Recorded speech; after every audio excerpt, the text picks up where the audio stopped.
ज्यादा दूर भागे नहीं होंगे, उस तरफ देखो तुम लोग। संजय के हाथ में गोली लगी थी। वो और अभिनव रात के अंधेरे में एक पतली सी गली में छुपे हुए थे। बेटा जल्दी बाहर आ जाओ। मेरी बात सुन बेटा, तुम यहाँ से भाग जाओ वरना ये लोग तुझे भी मार डालेंगे। बाहर सड़क पर उनकी गाड़ी खड़ी थी और उसी गाड़ी के पास खड़ा था राणा। अभिनव बाहर आओ बेटा, समझ गए जिसने संजय को गोली मारी थी। नहीं पापा, मैं आपको छोड़ के नहीं जाऊंगा। जिद मत कर अभिनव। बेटा देख, मैं तो अपनी जिंदगी जी चुका हूँ, अब जो भी करना है तुम्हें करना है, सब कुछ तुम्हें संभालना है। और मेरी बात सुन, एक बार यहाँ से जाए उसके बाद दोबारा मुड़ के मत देखना, ठीक है?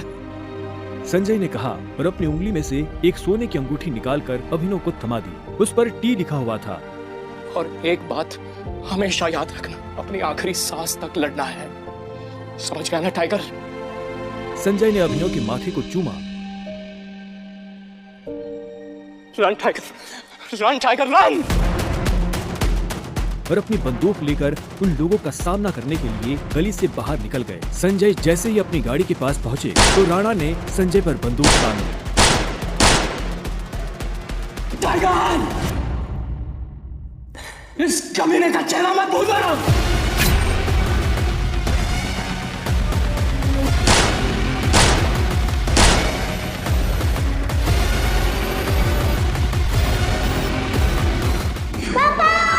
अभिनव चिल्लाया और अचानक से उसकी नींद खुल गई। पसीने में तरबतर अभिनव अपने बिस्तर पर उठकर बैठ गया और गहरी सांसें लेने लगा। 18 साल, पिछले 18 सालों से ये सपना इसी तरह से अभिनव को परेशान कर रहा था। अभिनव ने पहले अपनी उंगली में पहनी उस अंगूठी को देखा और फिर बाथरूम की तरफ बढ़ने लगा।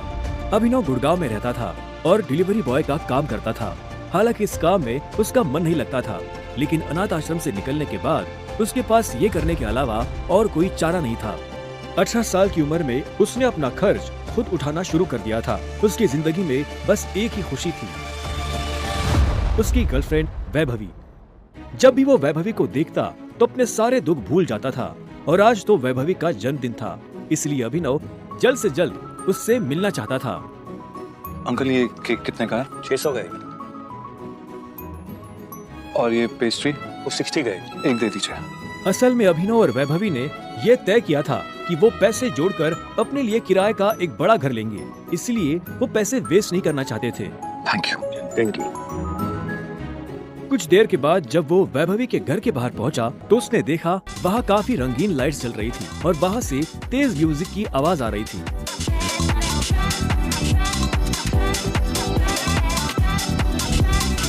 वैभवी, ये सब क्या है?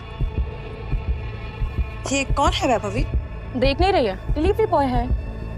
पर हम तो केक मंगवा चुके थे ना, फिर तूने ये पेस्ट्री क्यों मंगवाई?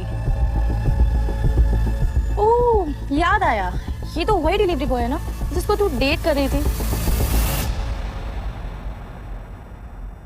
ओह कम ऑन यार वैभवी, तेरा स्टैंडर्ड इतना गिर जाएगा मुझे नहीं पता था। Babe, happy birthday babe. Abhinav Deven को अच्छी तरह से जानता था। वो एक बड़े बाप का लड़का था और हर वक्त वैभवी के आसपास मंडराता रहता था। देवेन को यहाँ देखते ही अभिनव का दिमाग खराब हो गया। उसके हाथ में एक बड़ा सा गिफ्ट था, उसके आगे अभिनव के हाथ में लटकी पेस्ट्री की थैली कुछ भी नहीं लग रही थी। मेरी वैभवी को छूने की तेरी हिम्मत कैसे? दोस्तों, तुम लोगों को मेरे ऊपर डाउट था ना, मेरे स्टैंडर्ड्स पर डाउट था। अब बताती हूँ मेरे स्टैंडर्ड्स क्या हैं। मैं तुमसे ब्रेकअप कर रही हूँ। What? और नहीं तो क्या, बेचारी कब तक तुझ जैसे गरीब के साथ ऐसी आधी पेस्ट्री खाती रहेगी। साला तेरी हिम्मत कैसे?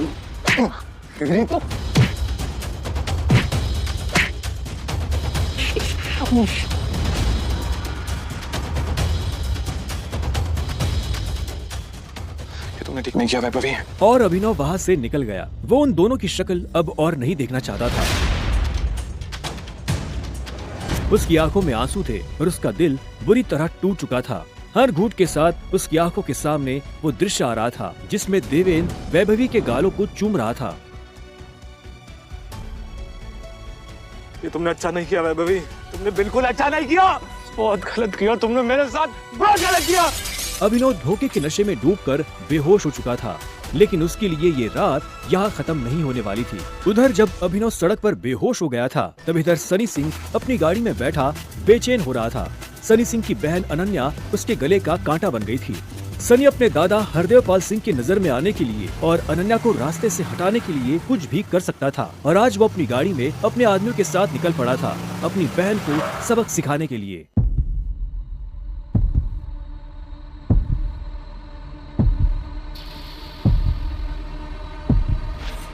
जल्दी करो, गाड़ी में डालो इसे। सुबह होने से पहले अगर हमने इसको अनन्या के कमरे में नहीं डाला तो ऐसा मौका दोबारा नहीं मिलेगा। Quick quick.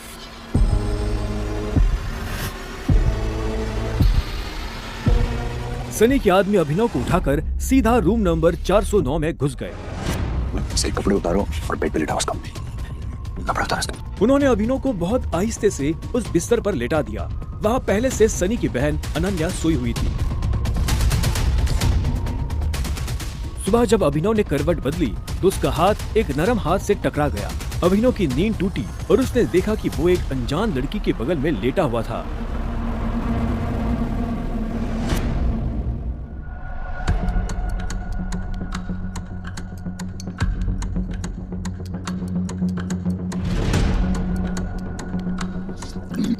कौन हो तुम? तुम मेरे कमरे में क्या कर रहे हो? तुमने मेरे साथ क्या किया? अबे वो मेरे साल में। छी छी छी छी छी छी छी। शेम ऑन यू बहना। मुझे तो तुम्हारे कैरेक्टर पर हमेशा से डाउट था। इतनी बार मैंने दादाजी को समझाया, बोला, पर हर बार बोले मेरी अनन्या ऐसा नहीं कर सकती। लो, कर दिया तुम्हारी अनन्या ने ऐसा। अब पता है दादाजी को उनकी पोती की ये जो रंग रलियां चल रही है, इनका से लाइव टेलीकास्ट दिखाने के लिए मैंने उन्हें यहाँ बुला लिया। भाई मुझे नहीं पता, भरोसा करिए। क्या हुआ, कैसे हुआ? मैं जानती तक नहीं इस लड़के को, नहीं जानती भाई। मैं भी, हम दोनों के बीच में कुछ भी नहीं हुआ। नहीं। इससे पहले कि अभिनव सफाई देता, अनन्या और सनी के दादा हरदेवपाल सिंह कमरे में पहुंच चुके थे। उनके पहनावे से समझ आ रहा था कि वो बहुत अमीर आदमी थे। अनन्या को इस हाल में देख उनकी आंखें गुस्से में लाल हो गई थी। मुझे तुमसे ये उम्मीद नहीं थी। दादाजी, आप जैसा सोच रहे वैसा बिल्कुल नहीं है। अनन्या, तुम्हें अच्छे से नियम पता थे, फिर भी तुमने सारे नियम तोड़ दिए। नहीं दादाजी, नहीं। और तू? जब अभिनव की नजर हरदेव से मिली तो उसे लगा कि वो अपनी आंखों के सामने मौत देख रहा है। तूने मेरी पोती के साथ रात गुजारी है ना? आज से हमारे परिवार के कानून के हिसाब से तू सिंह परिवार का दामाद है। क्या? उन दोनों के बीच में लेकिन कुछ हुआ ही नहीं है। दादाजी, कुछ नहीं हुआ है। कुछ नहीं किया ना तुम दोनों ने? तो क्या ये था?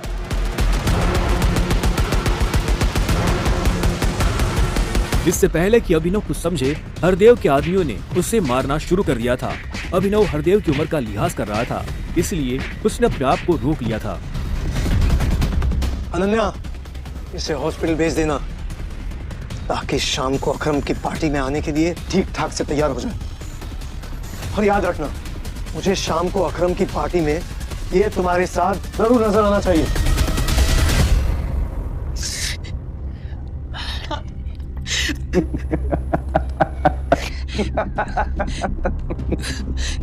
क्यों मेरी जिंदगी बर्बाद कर दी तुमने? क्यों? अभिनव के पास इस सवाल का कोई जवाब नहीं था। वहां जाकर अभिनव शाम को होने वाली पार्टी के लिए तैयार होने लगा। उससे हरदेव और उसके आदमियों का डर नहीं था। वो जानता था कि अनन्या पहले से ही काफी मुश्किल में थी और वो अपनी वजह से उसकी मुश्किलें और नहीं बढ़ाना चाहता था। अभिनव के पास ले देकर सिर्फ एक ब्लेजर था, वो भी उसके पापा का। वो जगह जगह से फटा और उधड़ा हुआ था, लेकिन जब अभिनव ने उसे पहना तो उसकी खूबसूरती ने ब्लेजर की सारी कमियां ढक दी। अभिनव का अंदाजा सही था, अनन्या का घर काफी बड़ा था। वो एक अमीर परिवार की लड़की थी। जितना अभिनव महीने का कमाता था, उतने की अनन्या ने सैंडल्स पहनी हुई थी। अनन्या की आंखों में दिख रहा था कि वो अभिनव से कितनी नफरत करती थी।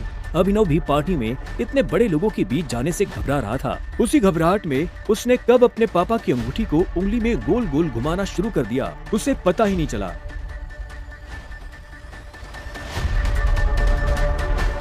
इस अंगूठी को उतार दो प्लीज, बहुत गंदी लगी। सॉरी पर ये अंगूठी मेरा सब कुछ है। अकरम का घर किले जैसा था, जिसके चारों तरफ बाउंसर्स बंदूकें लिए खड़े थे। जैसे ही अनन्या और अभिनव अंदर आए तो इतने में उसकी नजर देवेन से टकरा गई। तू यहाँ क्या कर रहा है साले? अन्ना पागल हो गई हो तुम? इस सड़क छाप में ऐसा क्या देख लिया किससे शादी कर ली? जुबान संभाल के बात कर, नहीं तो क्या कर लेगा तू? बोला क्या कर लेगा? देवेन भी तैश में आ गया। अभिनव उसके ऊपर हाथ उठाने ही वाला था। इतने में उन दोनों का झगड़ा देख पार्टी का ऑर्गेनाइजर अकरम वहाँ पहुँच चुका था। क्या हो रहा है यहाँ?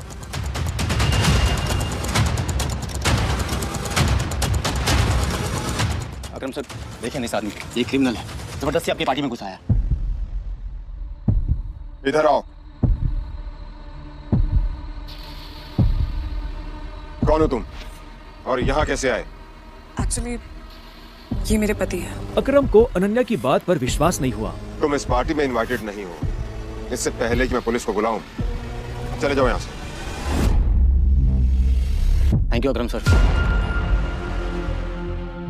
अनन्या तुम भी इससे दूर रहो, साला गरीब कहीं का। रुको। अकरम भागते हुए अभिनव के पास गया और उसकी अंगूठी को देखने लगा। मुझे तुमसे कुछ जरूरी बात करनी है, अकेले में। अच्छा चलो। अकरम ने कहा और अभिनव का हाथ पकड़कर उसे अपने साथ अंदर ले जाने लगा। अनन्या, देवेन, सनी और पार्टी में मौजूद बाकी लोग ये देख हैरान हो गए थे। कुछ देर बाद जब वो अकरम के कमरे में पहुंच गए तो अकरम ने दरवाजा बंद किया और अभिनव के पास आकर बोला, मैं तुम्हारी ये अंगूठी देखना चाहता हूँ। क्यों? करो बात, मैं ऐसे मांगने वाला नहीं हूँ, बस मुझे इसमें कुछ देख।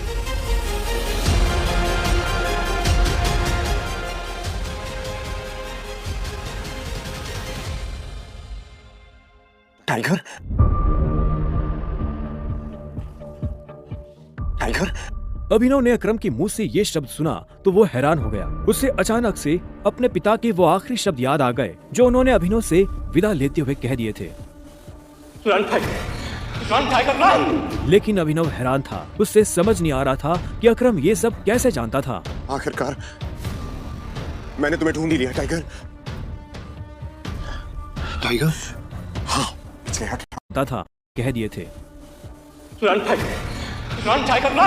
लेकिन अभिनव हैरान था, उससे समझ नहीं आ रहा था कि अकरम ये सब कैसे जानता था। आखिरकार मैंने तुम्हें ढूंढ ही लिया टाइगर। टाइगर?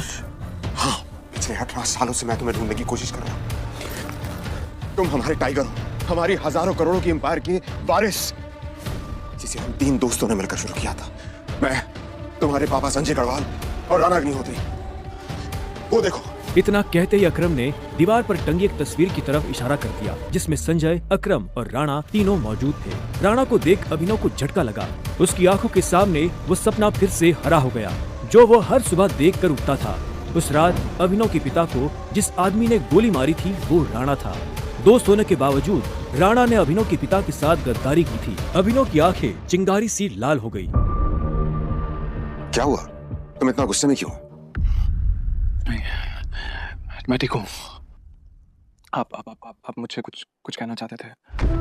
हाँ, तो मैं तुम्हें हमारी कंपनी द माफिया किंग के बारे में कुछ बताने वाला था, जिसे हम 3 दोस्तों ने मिलकर खड़ा किया था। द माफिया किंग, जिसके नाम से पॉलिटिशियन, सेलिब्रिटीज, इस देश का सबसे बड़ा आदमी भी कांपता था। लेकिन तुम्हारे पापा के जाने के बाद सब कुछ बिखर गया और इस दौरान हमारे कई दुश्मन खड़े हो गए, जिसमें सबसे बड़ा दुश्मन है इकबाल शेखावत। वो तुम्हें कई सालों से ढूंढने की कोशिश कर रहा है ताकि तुम्हें मारकर वो हमारा नामो निशान खत्म कर देना चाहता है। फिलहाल द माफिया किंग का सारा काम राणा का बेटा मोंटी संभाल रहा है। अब तुम आ गए हो तो इस कंपनी की भागदौड़ तुम संभालोगे। अपने पापा के काम को अब तुम्हें आगे बढ़ाना होगा टाइगर। ये सुनते ही अभिनव के कान खड़े हो गए थे। कल तक उसकी जेब में 100 रुपए भी नहीं थे और आज अचानक वो हजारों करोड़ की कंपनी का मालिक हो गया था। अब आगे क्या होने वाला था? क्या अभिनव अपने पिता की मौत का बदला ले पाएगा? कैसे एक डिलीवरी बॉय संभालेगा अपने पिता की हजारों करोड़ की कंपनी द माफिया किंग को? जानने के लिए सुनते रहिए द रिटर्न ऑफ टाइगर, सिर्फ पॉकेट एफएम ऐप पर।